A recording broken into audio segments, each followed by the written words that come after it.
అక్షయ తృతీయ విశిష్టత గురించి ఈరోజు చెప్పుకుందాం. వైశాఖ శుక్లపక్ష తదినాడు వచ్చేదే ఈ అక్షయ తృతీయ. పరమేశ్వరునికి, లక్ష్మీదేవికి నేత్రాలైన సూర్యుడు, చంద్రుడు భూమికి దగ్గరగా వచ్చే రోజు. ఈ రోజు భగవంతుడు మనల్ని చాలా దగ్గరగా చూస్తాడు. అక్షయ తృతీయ రోజున బంగారం కొనాలి అనేది కేవలం ఒక అపోహ మాత్రమే. ఈ రోజున చేసే దానాలు, పూజలు, వ్రతాలు వీటి వల్ల వచ్చే పుణ్యం అక్షయంగా ఉంటుందని శాస్త్రాలు చెప్తున్నాయి. ఈ అక్షయ తృతీయ ప్రాముఖ్యత ఏంటంటే, ఈ రోజు పరశురాముని జన్మదినం. భగీరథుడు తపస్సు చేసి గంగాదేవిని భూమికి రప్పించిన రోజు. కృతయుగం మొదలైన రోజు. శ్రీకృష్ణుడు తన బాల్యమిత్రుడు కుచేలుణ్ణి కలుసుకొని సిరి సంపదలు ప్రసాదించిన రోజు. వ్యాస భగవానుడు వినాయకుని సహాయంతో మహాభారతాన్ని రాయటం మొదలుపెట్టిన రోజు. సూర్య భగవానుడు వనవాసంలో ఉన్న పాండవులకి అక్షయ పాత్రని ప్రసాదించిన రోజు.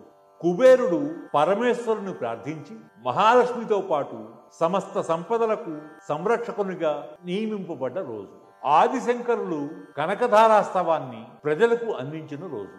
అన్నపూర్ణాదేవి తన అవతారాన్ని స్వీకరించిన రోజు. క్షీరసాగర మదనం తరువాత విష్ణుమూర్తి లక్ష్మీదేవిని వరించిన రోజు. ఈ రోజే సింహాచల పుణ్యక్షేత్రంలో సింహాద్రి అప్పన్న నిజరూప దర్శనం మరియు చందనోత్సవం ప్రారంభం జరుగుతుంది. నరసింహస్వామి ప్రహ్లాదుణ్ణి అనుగ్రహించింది ఈ రోజే కాబట్టి ఈ రోజున రాహుకాలాలు, వర్జ్యాలు ఇలాంటివి ఏవీ వర్తించవు. ప్రతి నిమిషం సుముహూర్తమే. ఏ కార్యక్రమం తలపెట్టినా అది శుభప్రదమే. ఈ రోజు ఏ వ్రతం చేసినా, ఏ హోమం చేసినా, ఏ పూజ చేసినా దాని ఫలం అక్షయంగా ఉంటుందని శాస్త్రాలు చెప్తున్నాయని మళ్ళీ ఇంకోసారి చెప్తున్నాను. ఈ రోజు లక్ష్మీదేవిని బంగారంతో అలంకరించి పూజలు చేస్తే ఇల్లు సిరి సంపదలతో కలకలలాడుతుందని భక్తుల నమ్మకం. అంతేకాకుండా ఈ రోజున చేసే యజ్ఞయాగాది క్రతువులు, వ్రతాలు, హోమాలు వీటన్నింటి వల్ల అఖండమైన ఫలం లభిస్తుందని భక్తుల నమ్మకం. ఈ విషయాన్ని పార్వతీదేవికి శివుడు చెప్పినట్లుగా మత్స్య పురాణంలో ఉంది. అలాగే ఈ రోజున దాన ధర్మాలు చేస్తే